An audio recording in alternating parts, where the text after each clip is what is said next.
Friends, स्वागत है आप सभी का आपके अपने YouTube channel study session with HM में। तो फ्रेंड्स, आज हम आरबीसी क्लास 12 जैसा कि आपको आपकी स्क्रीन पर दिख रहा है, RBC class 12 physics chapter number 16 को स्टार्ट करेंगे। क्या स्टार्ट करने वाले हैं भाई? RBC class 12 physics chapter number 6 विद्युत परिपथ, जिसे अपन कहते हैं इलेक्ट्रिक सर्किट। विद्युत परिपथ को स्टार्ट करेंगे। जैसा कि आपको पता है, अपन रिवीजन सेशन में आगे बढ़ रहे हैं।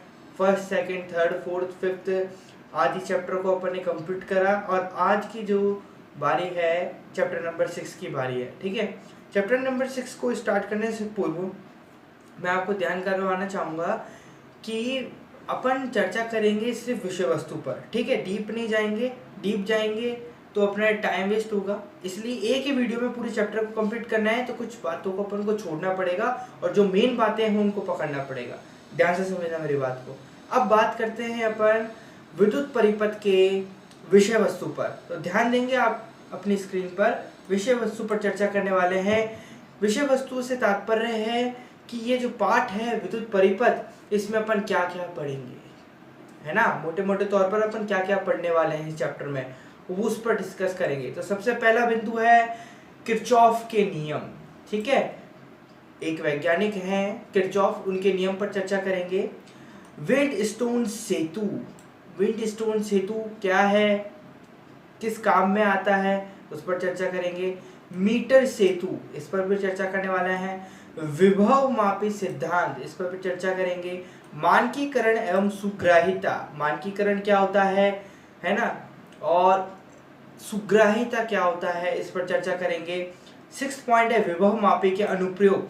ठीक है, विभव मापी एक यंत्र होता है, उसके अनुप्रयोग देखेंगे, है ना। तो वो 4 प्रकार के अनुप्रयोग थे पहले अपने, लेकिन 2021 की परीक्षा के लिए 3 ही रह गए वो। और वो कौन कौन से आपके समक्ष लिख रखे हैं मैंने। प्राथमिक सेल का आंतरिक प्रतिरोध, 2 सेलों के विद्युत वाहक बलों की तुलना करनी है, और भाई अपने पास है वोल्ट मीटर एवं अमीटर अंश शोधन करना। ठीक है, मतलब मोटे मोटे तौर पर मैंने आपको बता दिया कि अपन क्या करने वाले हैं इस चैप्टर के अंदर। ठीक है, तो आपको भी समझ में आ गया होगा। 6 पॉइंट है टोटल, कुल मिलाकर 6 पॉइंट है जिन पर अपन को चर्चा करनी है, परिचर्चा करनी है। तो स्टार्ट करेंगे सबसे पहले किरचॉफ के नियम से। ठीक है, और वीडियो अच्छी लगे तो वीडियो को लाइक करेंगे, चैनल को सब्सक्राइब करेंगे। अगर आपको मेरा वीडियो बनाने का तरीका सही लगता है तो अपन इसी प्रकार से आगे कंटिन्यू करेंगे, यदि आपका इस वीडियो पे अच्छा रिस्पांस मिला तो। ठीक है, और अपने फ्रेंड्स को ज़्यादा से ज़्यादा शेयर करें ताकि ऐसी वीडियो अपन बना सके आगे, क्योंकि मेहनत लगती है। ठीक है, यहाँ बात हो गई अपनी भूमिका की। अब बात करते हैं अपन पहला जो बिंदु है, पहला बिंदु है किरचॉफ के नियम। इससे स्टार्ट करते हैं। तो देखिए, आपको आपकी स्क्रीन पर दिख रहा होगा किरचॉफ के नियम। तो किरचॉफ के कुल मिलाकर कितने नियम है? 2 नियम है, जैसा कि अपन पढ़ भी चुके हैं। कौन कौन से? पहला किरचॉफ का प्रथम नियम, जिसे अपन संधि नियम भी कहते हैं, और दूसरा है अपने पास किरचॉफ का द्वितीय नियम, जिसे अपन क्या कहते हैं? लूप नियम भी कहते हैं।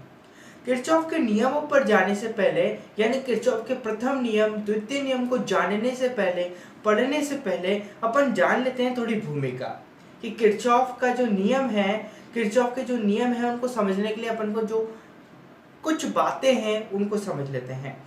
बात करेंगे सबसे पहले किरचॉफ के नियम के परिचय की। जैसा कि आपको दिख रहा है, सबसे पहला जो बिंदु आता है वो आता है संधि बिंदु, जिसे अपन कहते हैं जंक्शन पॉइंट, जो कि किरचॉफ के प्रथम जो नियम है, पहला जो नियम है, उससे क्या करता है? रिलेट करता है। क्या लिख रखा है? ध्यान से देखेंगे।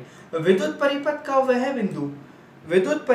वह बिंदु जहां 3 या 3 से अधिक तार जुड़े हों, संधि बिंदु कहलाता है, जैसे उपरोक्त चित्र में बी एवं ई।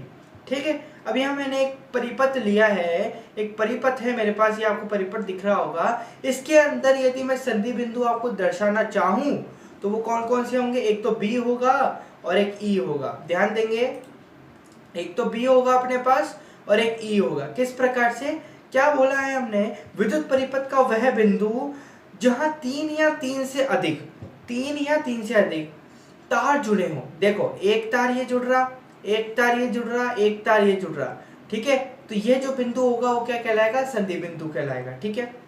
एक बिंदु ई है, एक तार ये रहा, एक तार ये रहा और एक तार ये रहा, तो ये 3 बिंदु हो गए अपने पास, यानी 3 तार जुड़ गए एक ही बिंदु पर, तो ये क्या कहलाएगा, संधि बिंदु कहलाएगा। और देख लो, और कहीं भी ऐसा बिंदु आपको कहीं नहीं मिलेगा जो कि संधि बिंदु के नाम से संदर्भित हो, ठीक है। 3 या 3 से अधिक, यहाँ बात होती है पहले पॉइंट की, संधि बिंदु कंप्लीट होता है। बात करते हैं दूसरा बिंदु, बंद पाश, जिसे अपन कहते हैं लूप। क्या होता है ये बंद पाश, समझिए, इस बात को ध्यान से समझेंगे।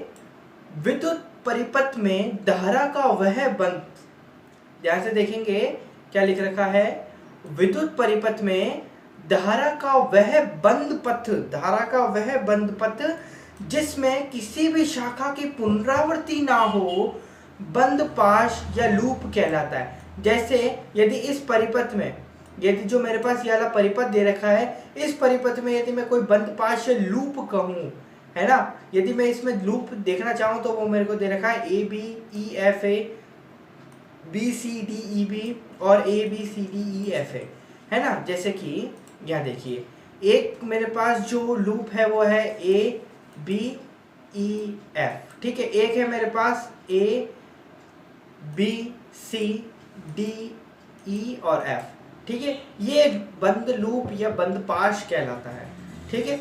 2 बिंदु पर अपन ने अभी तक चर्चा करी है। किरचॉफ के नियम के अंतर्गत हमने परिचय लिया है संधि बिंदु, और दूसरा बिंदु है अपने पास लूप, किसे कहते हैं वो समझा अपन ने।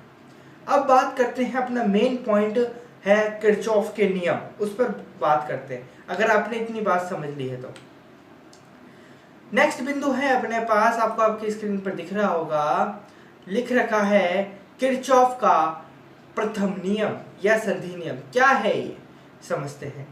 संधि बिंदु पर संधि में प्रवेश करने वाली, संधि बिंदु पर, मैंने अभी आपको समझाया, संधि बिंदु पर संधि में प्रवेश करने वाली विद्युत धाराओं का योग संधि से निकलने वाली विद्युत धाराओं के योग के बराबर होता है। इस नियम को किरचॉफ का प्रथम नियम या संधि नियम कहते हैं। कुल मिलाकर क्या दे रखा है, एक परिपथ दे रखा है, आपको यहाँ दिख रहा होगा। इस परिपथ में जो O बिंदु आपको दे रखा है, ये क्या है, एक संधि बिंदु है। अब किरचॉफ का जो प्रथम नियम है वो ये कहता है कि इस संधि बिंदु में जितनी धारा प्रवेश कर रही है और जितनी धारा निकल रही है, उन सभी का योग किसके बराबर होता है भाई, 0 के बराबर होता है। वही किरचॉफ का प्रथम नियम होता है। और आप इसको यदि सटीक भाषा में कन्वर्ट करके परिभाषा के रूप में लिखना चाहते हैं तो मैंने आपको लिख दिया है, इसको आप याद कर सकते हैं, है ना। तो आप यहाँ पर मैंने लिख भी रखा है, संधि O यानी संधि बिंदु O पर इस नियम के अनुसार क्या होगा, I1 प्रवेश कर रही है, I2 प्रवेश कर रही है, -I3 का अर्थ क्या होता है कि वहां से निकल रही है। ये जो विद्युत धारा है वो संधि बिंदु है उससे दूर जा रही है ना, उसमें प्रवेश नहीं कर रही परंतु उससे दूर जा रही। तब अपन किसका प्रयोग करते हैं, माइनस का प्रयोग करते हैं, माइनस चिन्ह का प्रयोग करते हैं, ठीक है। और -I4 यानी I4 जो वैल्यू है, विद्युत धारा जो है I4 वो भी बाहर जा रही है, और I5 यानी प्रवेश कर रही है। तो इन सभी का योग किसके तुल्य हो जाएगा, 0 के तुल्य हो जाएगा। तो ये किरचॉफ का जो प्रथम नियम है वो ये कहता है। बात समझ में आई, किरचॉफ का प्रथम नियम समझ में आया। चलिए, इससे रिलेटेड यदि आपको एक उदाहरण करना है तो आप कर सकते हैं, मैं इस पर ज़्यादा चर्चा नहीं करूंगा, ये एक उदाहरण है वो आप कर सकते हैं, ठीक है। इसको सॉल्व करना, इससे आपको समझ में आ जाएगा पूरी अच्छी तरीके से। ये आपको एक परिपथ दे रखा है, यहाँ पर ये एक संधि बिंदु है, यहाँ पर एक संधि बिंदु है और एक यहाँ पर संधि बिंदु है। यहाँ पर आपको x y के मान याद करने हैं, ठीक है, और I का मान याद करना है, ठीक है, ज़्यादा हार्ड नहीं है, आप इसको सॉल्व कर सकते हैं। बात करेंगे अब किरचॉफ के द्वितीय नियम की। जो किरचॉफ का द्वितीय नियम है वो क्या है, उस पर चर्चा कर लेते हैं थोड़ी। देखिए, आपको आपके स्क्रीन पर दिख रहा होगा किरचॉफ का द्वितीय नियम, जिसे अपन लूप नियम भी कहते हैं, उसको समझ लेते हैं एक बार। देखिए, किसी बंद लूप में ध्यान देना, जब मैं बंद लूप कहता हूं तो प्रथम जो आपके पास मैंने आपको परिपथ दिखाया था उस पर आपका ध्यान केंद्रित जाना चाहिए, ठीक है। एक बंद लूप है आपके पास, उसमें जो प्रतिरोधक हैं ध्यान देना, किसी बंद लूप में प्रतिरोधकों पर यानी रेजिस्टर पर वोल्टताओं का बीजगणितीय योग उस लूप में स्थित सेलों के विद्युत वाहक बलों के बीजगणितीय योग के समान होता है। क्या कहा हमने? हमने कहा कि एक मेरे पास परिपथ था, मान लो, मैं पहले वाले स्लाइड पे चलते हैं अपन और उससे समझते हैं। जैसे ये एक मेरे पास परिपथ था, ठीक है, ये मेरे पास एक परिपथ है। इस परिपथ में मैंने एक लूप को चुन लिया, एक बंद पाश को चुन लिया, मान लो ए बी ई एफ चुन लिया, ठीक है। अब मैंने यहाँ पर बैटरी लगी हुई है, इस बैटरी से मैंने क्या करा, इस बैटरी को ऑन कर दिया और ऑन करके समझ लो, एक बार मोटे मोटे तौर पे समझा रहा हूँ, ऐसे समझो, ज़्यादा अपन को डीप नहीं जाना, ठीक है। तो प्लस से यहाँ से विद्युत धारा बहने स्टार्ट हुई, ठीक है। अब विद्युत धारा बहने स्टार्ट हुई, यहाँ पर प्लस, यहाँ पर माइनस आएगा, ठीक है, और यहाँ पर प्लस, यहाँ पर माइनस आएगा, ठीक है। अब मेरे को ये जो रजिस्टर है, क्या बोला मैंने, जो किरचॉफ का द्वितीय नियम है वो क्या कहता है, किसी बंद पाश में प्रतिरोधकों पर वोल्टता का बीजगणितीय योग किसके तुल्य होता है, उस बंद पाश में लगी जो विद्युत वाहक बल है, यानी सेलों के जो विद्युत वाहक बल है उनके बीजगणितीय योग के बराबर होता है। यानी यहाँ पर बात कर रहे हैं, यहाँ पर एक रेजिस्टर लगा हुआ है मेरे पास, यहाँ पर एक रेजिस्टर लगा हुआ है। इस रेजिस्टर में कितने विभवांतर है, इसके सिरों के मध्य कितना विभवांतर है, यानी V = IR कितना है, ये मेरे को कैलकुलेट करना है और ये मुझे कैलकुलेट करना है। यानी दो रेजिस्टर लगे हैं तो मेरे पास 2 V1 + V2 आएगा, और इसमें जो अपने पास कितनी बैटरियां लगी हुई है, यानी एक सेल लगा हुआ है तो एक सेल का मेरे पास विद्युत वाहक जो बल है वो उसके बराबर हो जाएगा। आशा करता हूँ समझ में आ रहा होगा आपको। नहीं समझ में आ रहा है तो आप सिर्फ जो मैंने परिभाषा लिखी है उस पर ध्यान केंद्रित करें, ज़्यादातर वही पूछा जाता है ना, क्योंकि ये एक तरीके का प्रैक्टिकल चैप्टर है अपना। ज़्यादा इसमें से क्वेश्चन जो पूछे जाते हैं वो परिभाषा टाइप ही पूछे जाएंगे और न्यूमेरिकल टाइप पूछे जाएंगे, ठीक है। स्टेटमेंट याद रखना है, समझा दिया है किरचॉफ का द्वितीय नियम आपको।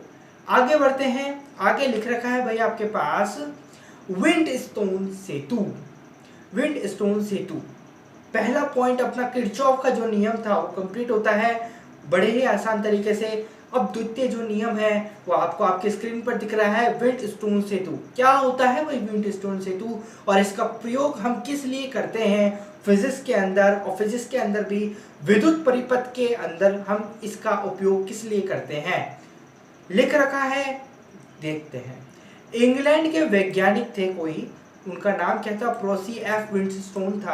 Professor C.F. विंडस्टोन था, जिन्होंने सन 1842 में 4 प्रतिरोध, एक सेल तथा एक धारामापी को परस्पर जोड़कर एक विशेष प्रकार का परिपथ तैयार किया, जिसकी सहायता से किसी अज्ञात प्रतिरोध का मान ज्ञात किया जा सकता है।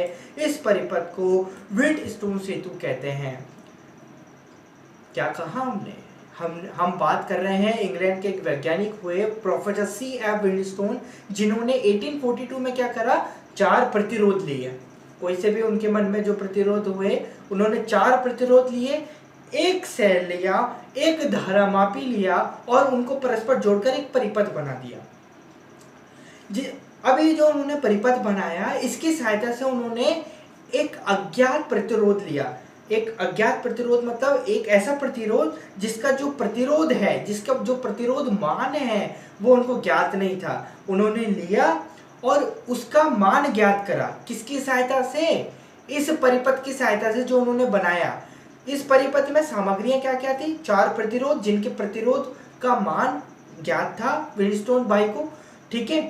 फिर एक उन्होंने क्या लिया, एक सेल लिया, एक बैटरी ली, फिर उन्होंने एक धारामापी लिया, जिससे उनको पता चल सके कि जो अपना विद्युत परिपथ है उसके अंदर धारा जो बह रही है, उसकी में धारा बह भी रही है कि नहीं बह रही, प्रवाह हो भी रहा है कि नहीं हो रहा, वो जांचने के लिए उन्होंने एक धारामापी यानी गैल्वेनोमीटर लिया, ठीक है। अब उसकी सहायता से उन्होंने एक परिपथ बनाया और उसकी सहायता से उन्होंने एक अज्ञात प्रतिरोध का प्रतिरोध ज्ञात करने के लिए इसको प्रयोग किया।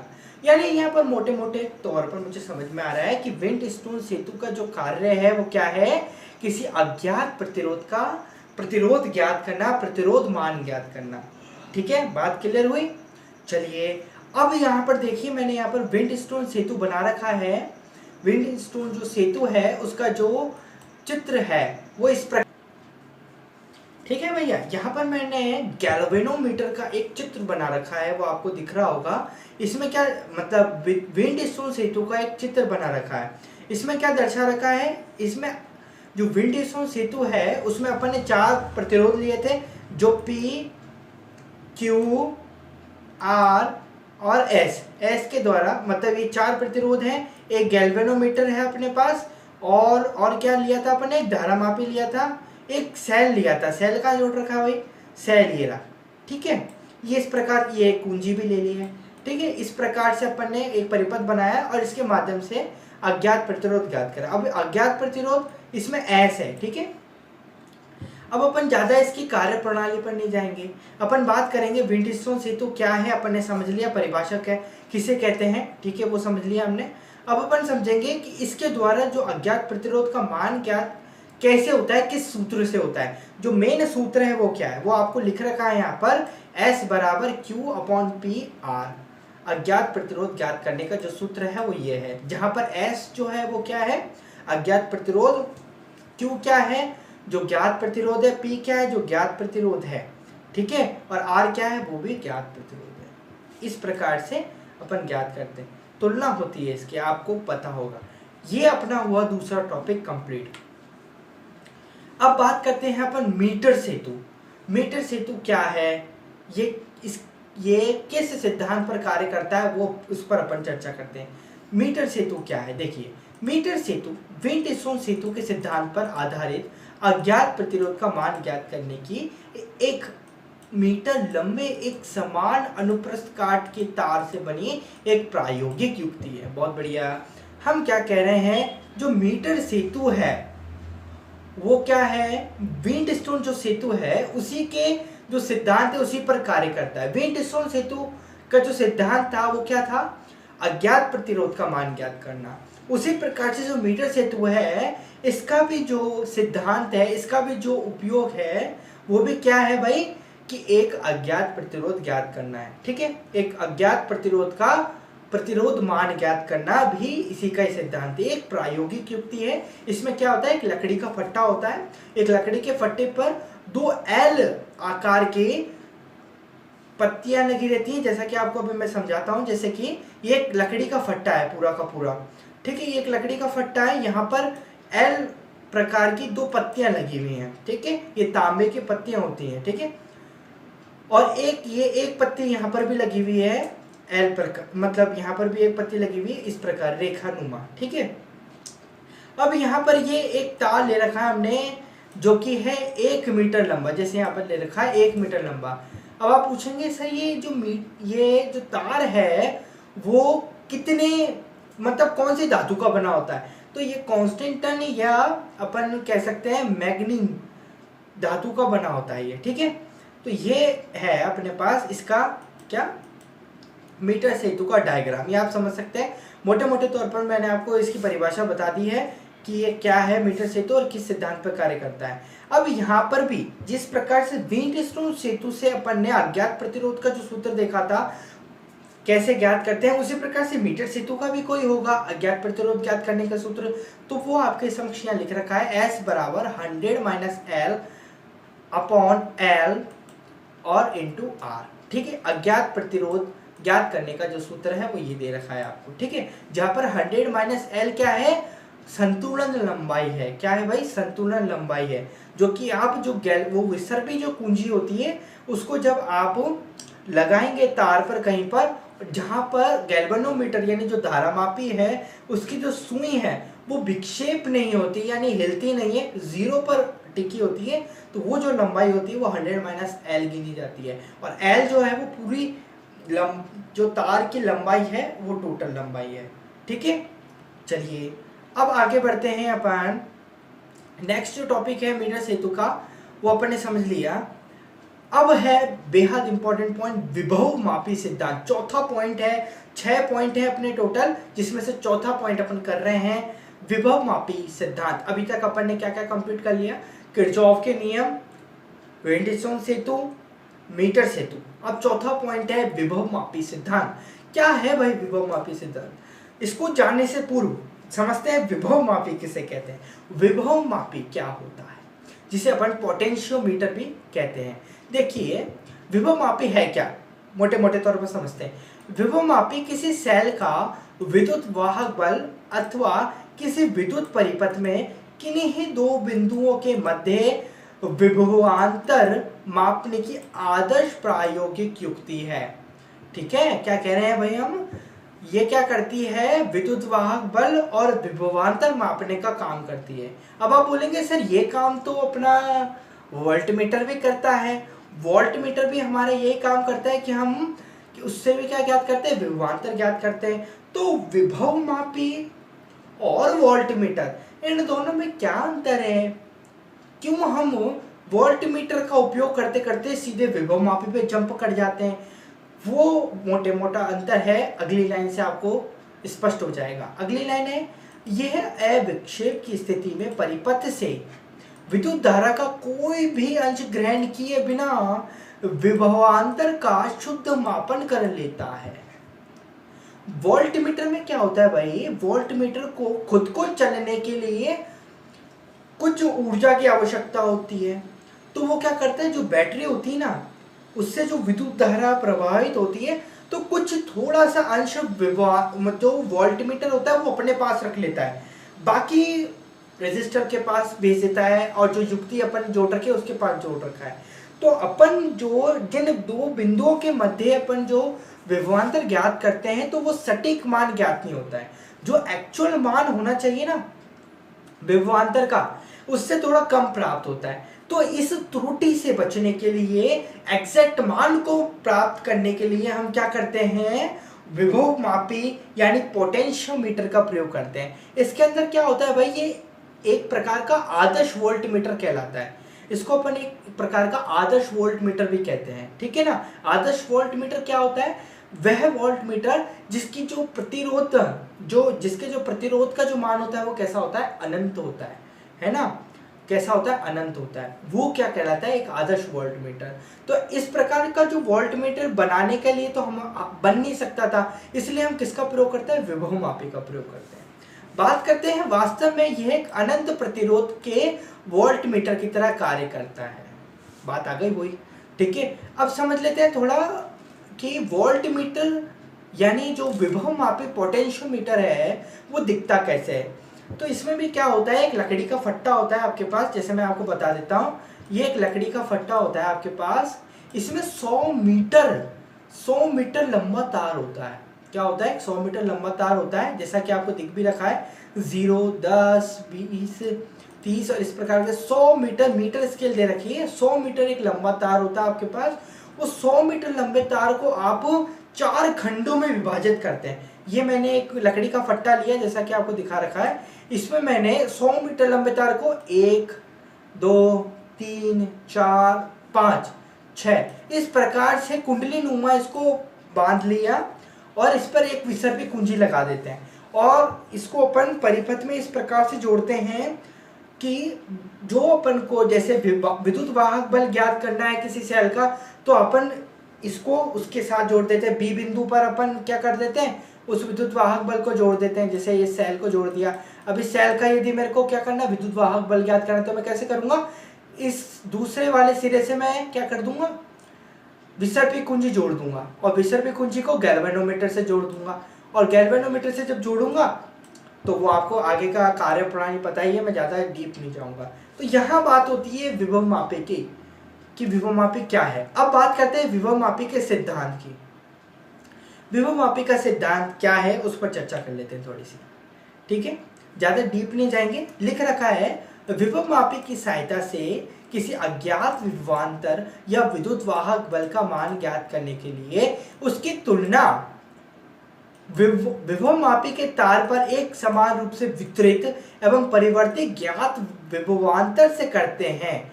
अविक्षेप की अवस्था में अज्ञात विभवांतर या विद्युत वाहक बल का जो मान है ज्ञात विभवांतर के समान होता है।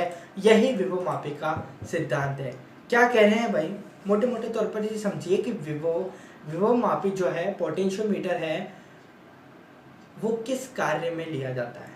दो कार्यों में लिया जाता है। पहला, किसी सेल का विद्युत वाहक बल ज्ञात करने के लिए, दूसरा किन्हीं परिपथ में किन्हीं दो बिंदुओं के मध्य विभवांतर ज्ञात करने के लिए। ठीक है, अब जो यहाँ पर अपने पास जो विभव मापी है उसका सिद्धांत क्या है कि अविक्षेप की अवस्था में अज्ञात विभवांतर या विद्युत वाहक बल का मान है ना, जो अज्ञात विभवांतर है मेरे पास, यदि मैं विभवांतर ज्ञात कर रहा हूं तो जो अज्ञात विभवांतर है उसका मान ज्ञात विभवांतर के समान होता है। यही विभव मापी का सिद्धांत है। जब अपन तुलना करते हैं उस बात पर अपन चर्चा करते हैं। तो यहाँ पर विभव मापी का सिद्धांत आपको लिख रखा है, ये समझ में आ जाना चाहिए। ठीक है, चलिए अब बात करते हैं अपने पांचवा पॉइंट। लेकिन उससे पहले यहाँ पर विभव मापी सिद्धांत से अपन क्या ज्ञात करते हैं? एक तो विद्युत वाहक बल ज्ञात करते हैं किसी सेल का, और किन्हीं दो बिंदुओं के मध्य क्या ज्ञात करते हैं? विभव ज्ञात करते हैं। तो उसका जो सूत्र है वो यहाँ पर लिख रखा है। देखिए मेन सूत्र तो ये है वैसे, है ना, मेन सूत्र तो ये है कि x बराबर EP/L, जहां पर x जो है वो विभव प्रवणता होती है। विभव प्रवणता किसे कहते हैं? विभव मापी के तार जो होता है उसकी एकांक जो लंबाई होती है उस पर विभव पतन, यानी उस पर जो विभव घट रहा है उसका जो मान होता है वो विभव प्रवणता कहलाता है। तो वो x बराबर EP/L है, जहां पर EP को अपन IR से भी डिनोट कर सकते हैं। तो I का यदि मान, I बराबर क्या होता है? V/R होता है ना, I बराबर V/R होता है, और V का मान जो है वो EP है, क्योंकि सेल में अपन उसको, क्योंकि V बराबर क्या होता है? EP होता है। ध्यान देना, यहाँ पर पढ़ रखा है 5th चैप्टर में V बराबर क्या होता है? EP होता है। तो इस आधार पर अपन ने क्या कर लिया, ये सूत्र प्राप्त करा है। ठीक है, तो यहाँ से अपन I के वैल्यू यहाँ लिख रखा है, यदि विभव मापी के प्राथमिक परिपथ में धारा नियंत्रक का प्रतिरोध R' हो तथा सेल का आंतरिक प्रतिरोध कितना हो? R हो, तो प्राथमिक परिपथ में विद्युत धारा कितनी होगी? इतनी होगी। ठीक है, इतनी होगी।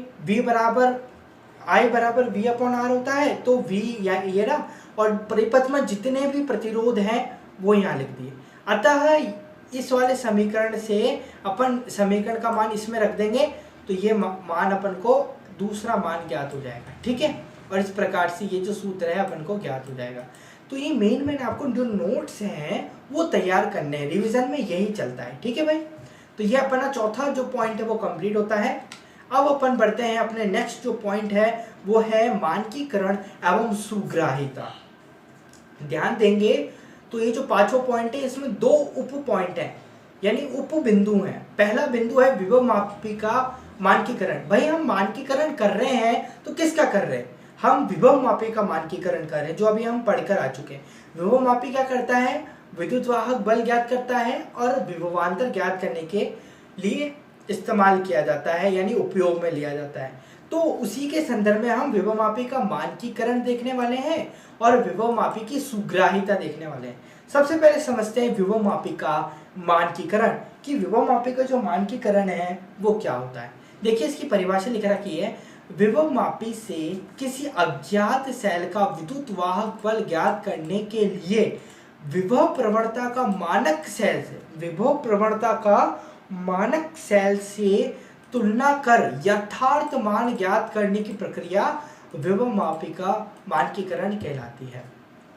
ठीक है, विभव मापी में किसी अज्ञात सेल का विद्युत वाहक बल यदि अपन को ज्ञात करना है तो जो विभव प्रवणता का मानक सेल से, जो मानक सेल अपन को दे रखा है, जिसका मानक सेल का मतलब क्या होता है?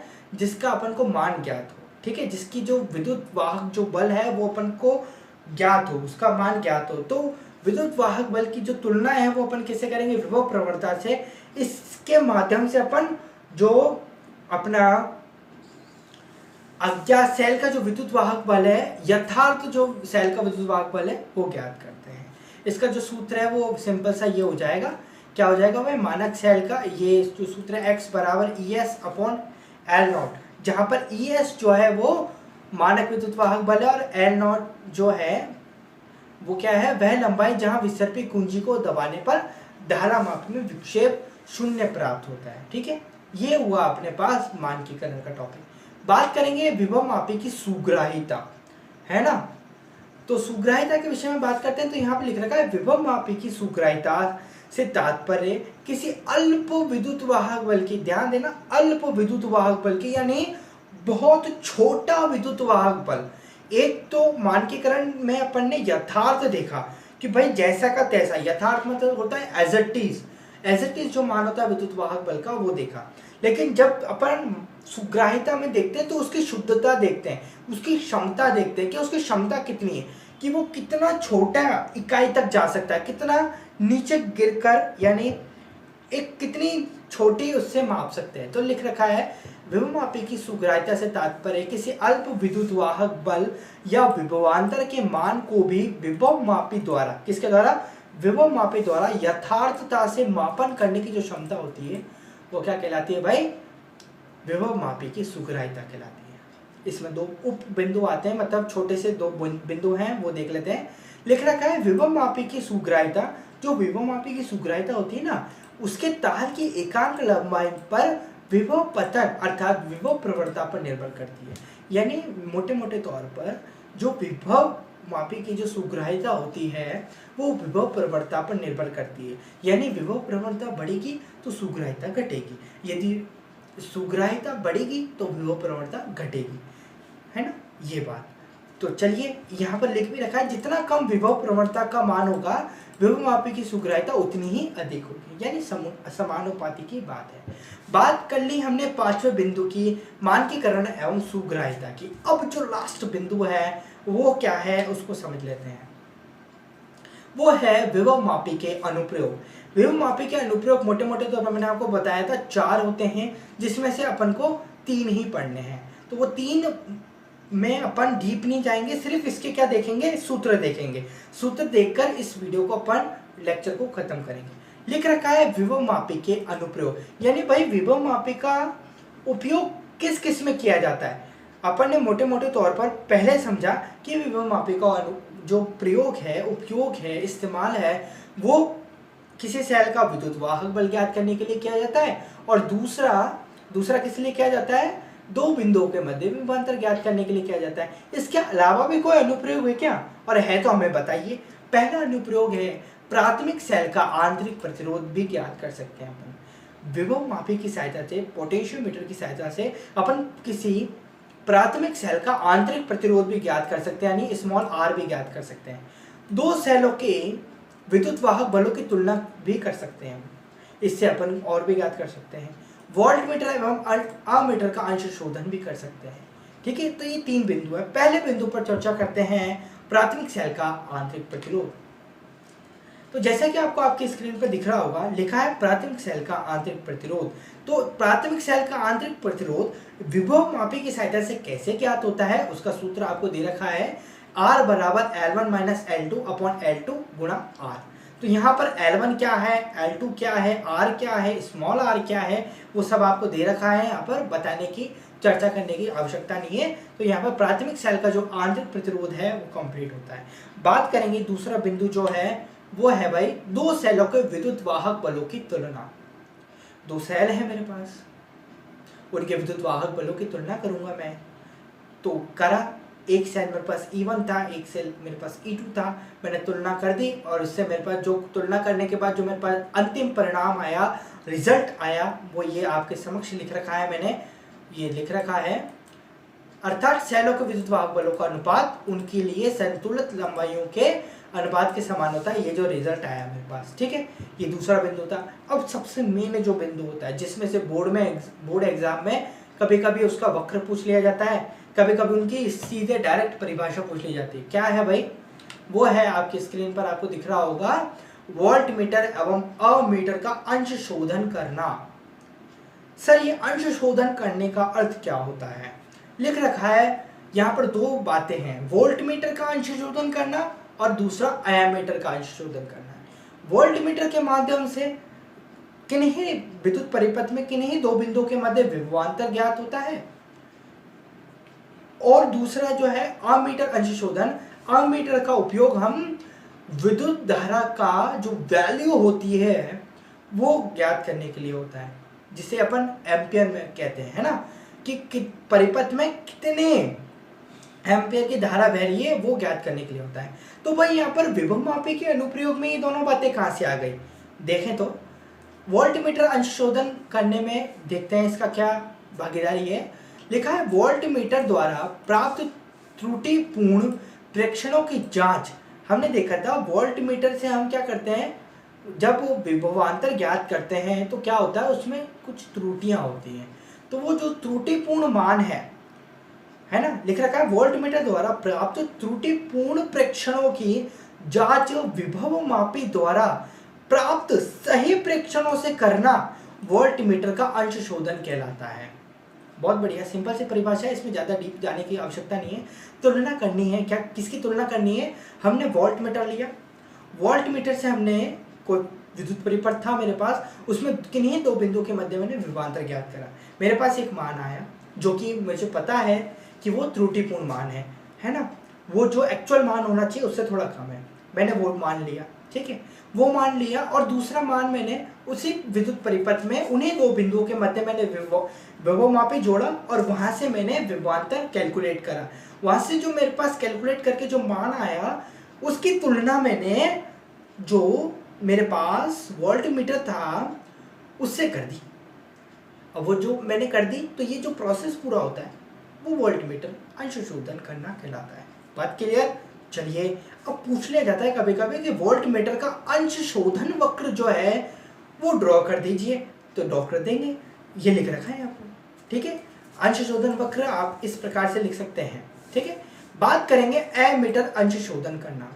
अमीटर मैंने आपको बताया किस लिए प्रयोग होता है, विद्युत परिपथ में कितने एम्पियर की विद्युत धारा बह रही है उसके लिए प्रयोग में होता है। तो इसके लिए लिख रखा है मैंने किसी विद्युत परिपथ में अमीटर से प्राप्त विद्युत धारा के पाठ्यांकों की विभवमापी से प्राप्त यथार्थ पाठ्यांकों से जांच करने की प्रक्रिया को अमीटर का अंशशोधन, इसमें भी वही तुलना है।